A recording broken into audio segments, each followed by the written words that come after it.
Bismillahirrahmanirrahim. Assalamualaikum warahmatullahi wabarakatuh. Dan salam sejahtera buat kita semua. Baik, kuliah ekonometrika kali ini akan kita bahas mengenai structural equation model.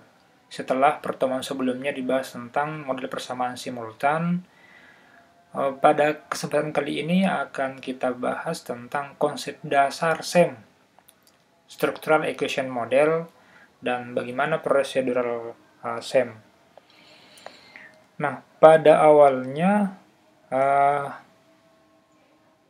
model ini dikembangkan oleh ahli statistik bernama Francis Galton. Beliau ini adalah keponakan Charles Darwin yang terkenal tentang teori evolusinya. Galton ini berusaha untuk mengatasi masalah dasar dalam ilmu sosial dan perilaku. Bagaimana cara mengukur suatu konsep, suatu konstruk dalam ilmu perilaku tersebut. Kalau kita belajar statistik, biasanya kita akan memperoleh materi tentang analisis korelasi. Yang sering kita lihat itu adalah correlation percent moment. Nah, ternyata Carl Pearson ini adalah murid dari Francis Galton yang kemudian terkenal dengan ide-ide analisis faktornya. Dan perkembangan SEM terus itu ada Spearman, kita singkat saja. Terus pada tahap akhir ini yang paling banyak dipakai modelnya itu adalah Carl Djoreske. Yang dua kontribusi besarnya adalah maximum likelihood dan confirmatory factor analysis. Jadi, nah sebelumnya itu di sini ada model JKW, ya, bukan Jokowi ya. JKW itu akronim dari Djoreske, Quisling, dan Wille. Jadi model parabel laten ini serupa dengan persamaan simultan pada ekonometrika. Hanya semua variabel adalah variabel laten.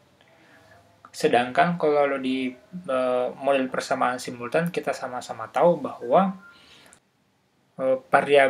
variabelnya itu adalah variabel eksogen dan variabel endogen. Baik eksogen ataupun endogen, keduanya bisa teramati secara langsung. Indikatornya langsung bisa diamati. Sedangkan dalam variabel laten ini tidak demikian. Kita membutuhkan lagi indikator untuk bisa menjelaskan variabel laten yang dimaksud.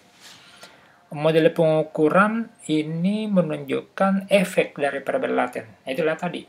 Jadi ada variabel laten, terus ada pengukurannya.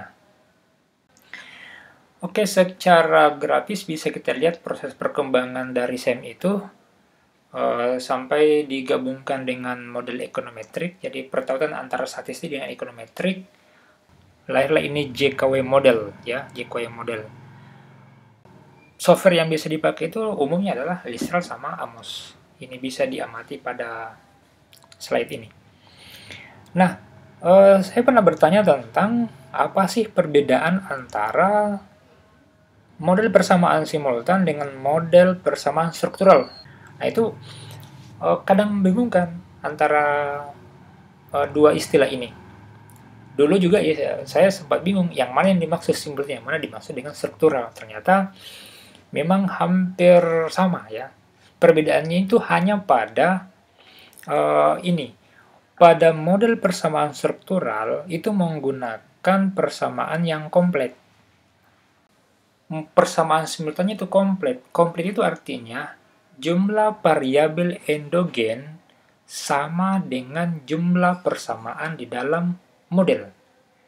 Jadi kalau variabel endogennya ada 2, maka jumlah persamaannya juga ada 2. Itu kalau di struktural ya.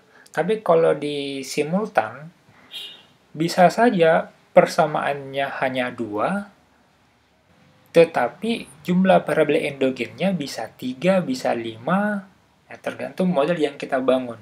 Nah, sepertinya di situ perbedaan spesifiknya. Perbedaan yang lain adalah di dalam model struktural itu biasanya menggunakan, bahkan pada umumnya menggunakan variabel laten. atau variabel yang tidak teramati. Nah, inilah perbedaannya. Nah, di sini ada ilustrasi gambar. Di sampingnya ada laten eksogen dan laten endogen. Bisa dilihat bahwa laten eksogen itu dia tidak dipengaruhi lagi oleh variabel lain. Sedangkan laten endogen yang tanda panah biru itu menunjukkan bahwa dia masih dipengaruhi oleh variabel yang lain. Ini ada beberapa asumsi-asumsi dasar, ya namanya saja model pasti banyak asumsinya. Pertama, asumsi dasar di SEM itu distribusi normal indikator-indikator multivariatnya. Ingat ya, kalau di SEM itu semua variabelnya belum tentu bisa teramati. Variabel laten malah, sedangkan kalau di multivariat itu semua variabelnya bisa teramati atau jelas indikatornya. Asumsi kedua adalah bersifat linearitas. Yang ketiga, pengukurannya tidak langsung. Ya, karena fokus kepada abstrak, variabel laten. Sehingga pengukurannya itu membutuhkan indikator-indikator lain lagi. Misalnya, bagaimana untuk mengukur kepercayaan? Nah, itu kita membutuhkan tuh indikator-indikator. Bagaimana cara mengamati suatu konsepsi kepercayaan misalnya. Ada konsep kepercayaan, bagaimana mengukurnya itu? Itu yang dimaksud dengan pengukurannya tidak langsung. Kita membutuhkan lagi indikator-indikator lain. Nah, yang kedua adalah bersifat rekursif. Bersifat rekursif itu artinya panahnya di dalam satu model itu hanya satu arah. Meskipun beberapa model ada yang bersifat dua arah.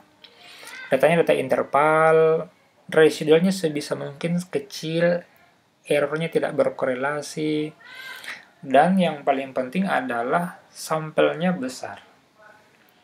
200-400 lah untuk sekitar 10-15 indikator.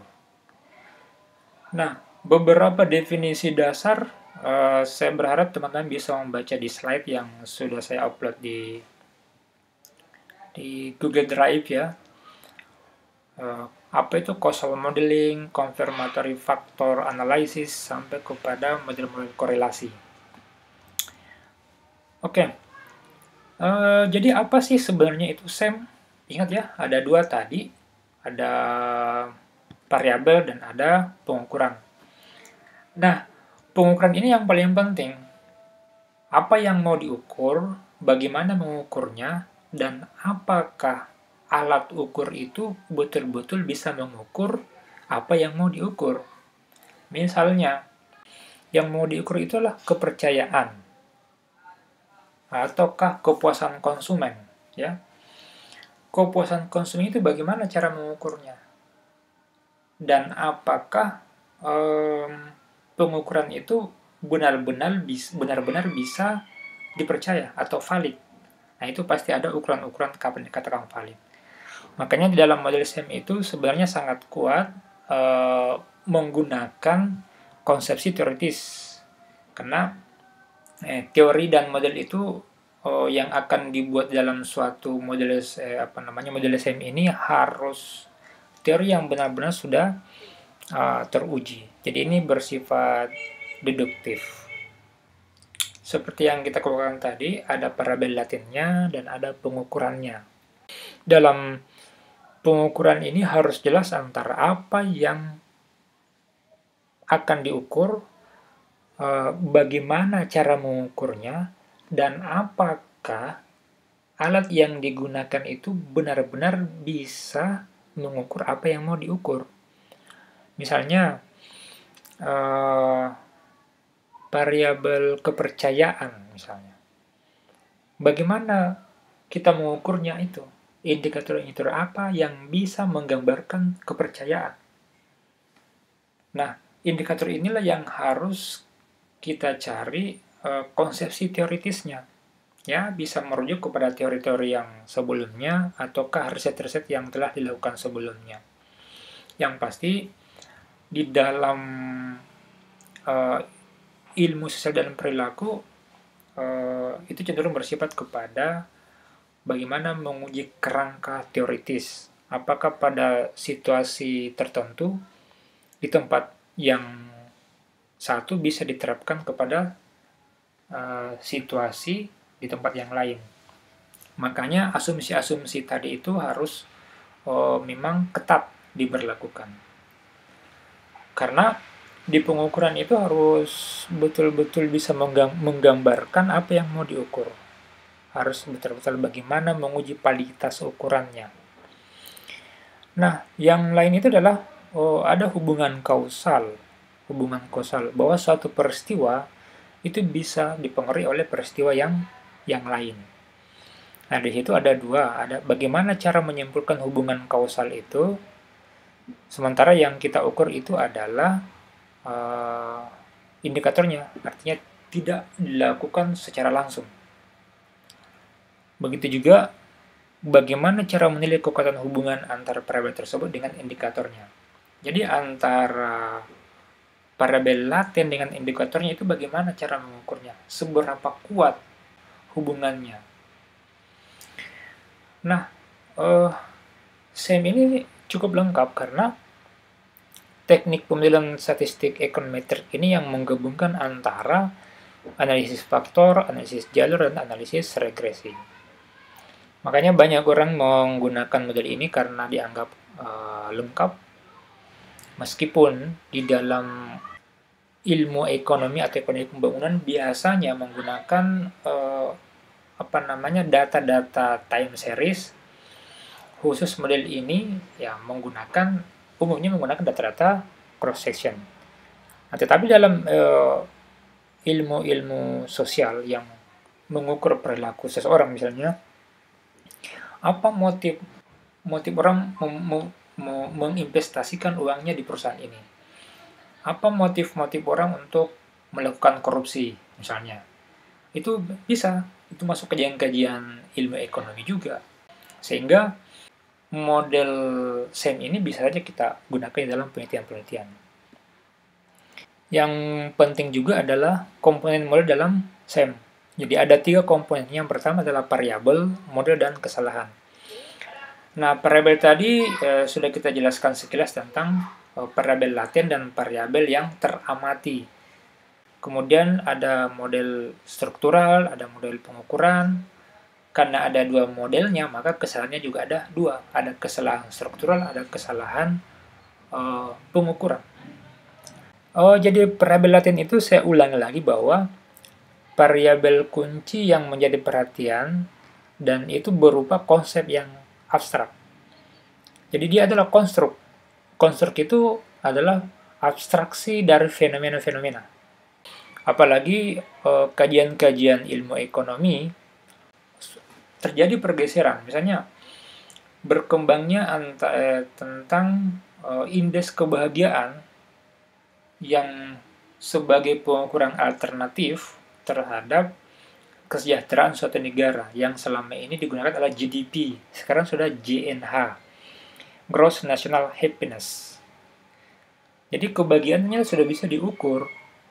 Jadi kalau bisa diukur dalam konteks makro, sangat boleh jadi bisa diukur dalam konteks mikro.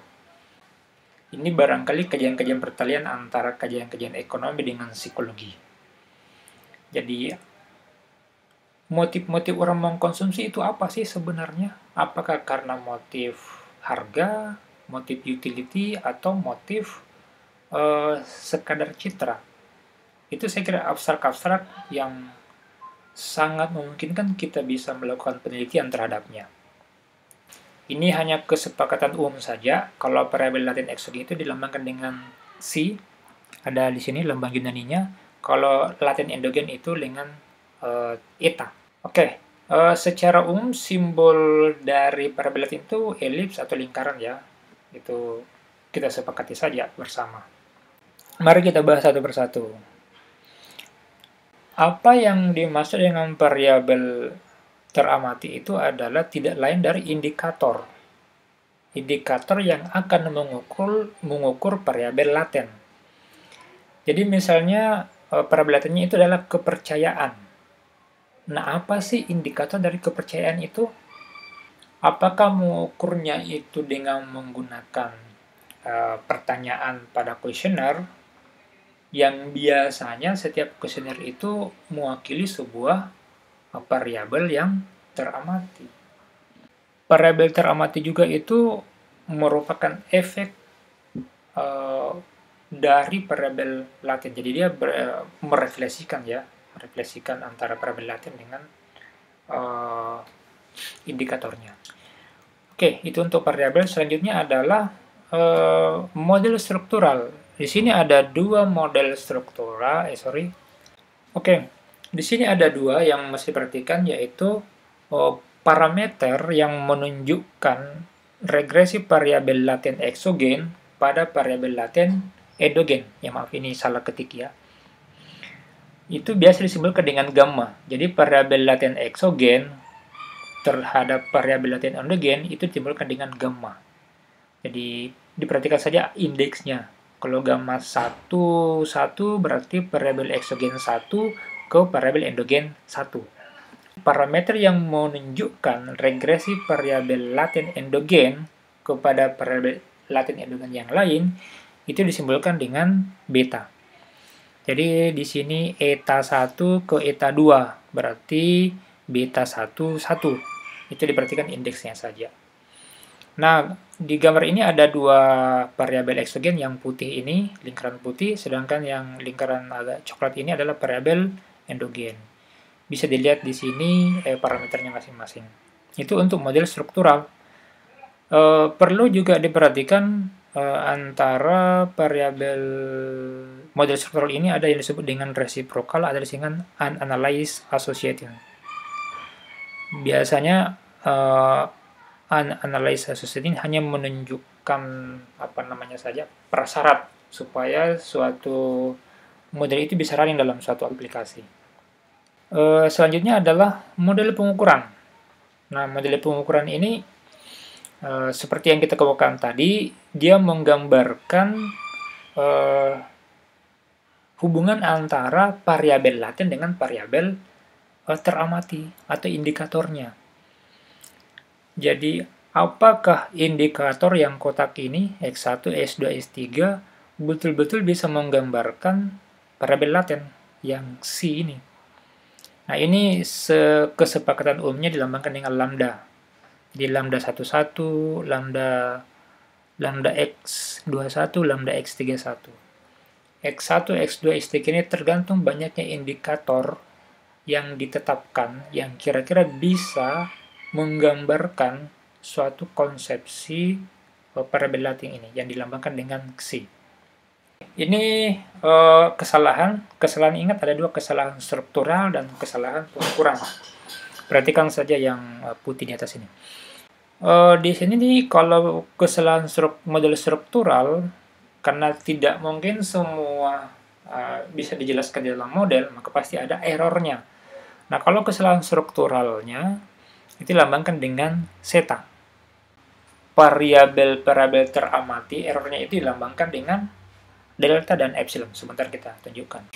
Nah, coba diperhatikan di sini. Jadi ada dua model struktural, yaitu ada yang disebut dengan confirmative factor analysis. Jadi anggaplah ini misalnya negatif efek itu ada 3 indikatornya, marah, malu, sama sedih.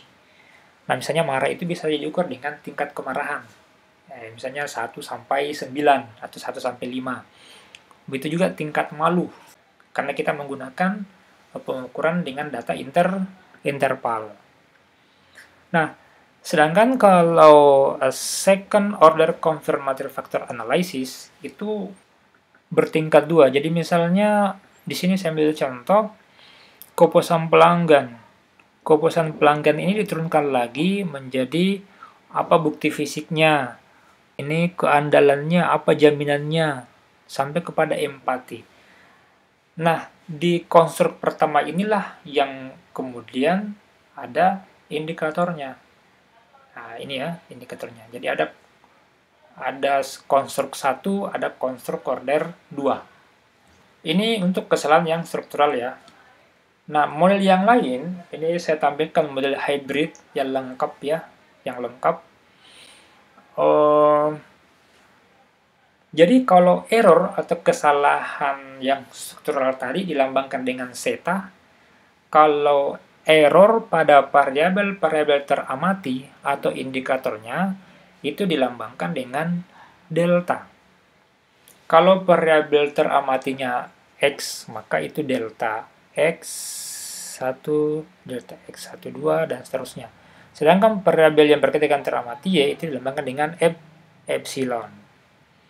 Ini diperhatikan saja baik-baik simbol-simbolnya. Apa itu Xi, apa itu Zeta, apa itu Gamma, apa itu Beta, apa itu apa lagi Zeta. Nah, coba diperhatikan di sini. Ini salah satu model yang lengkap. Bisa diperhatikan di sini.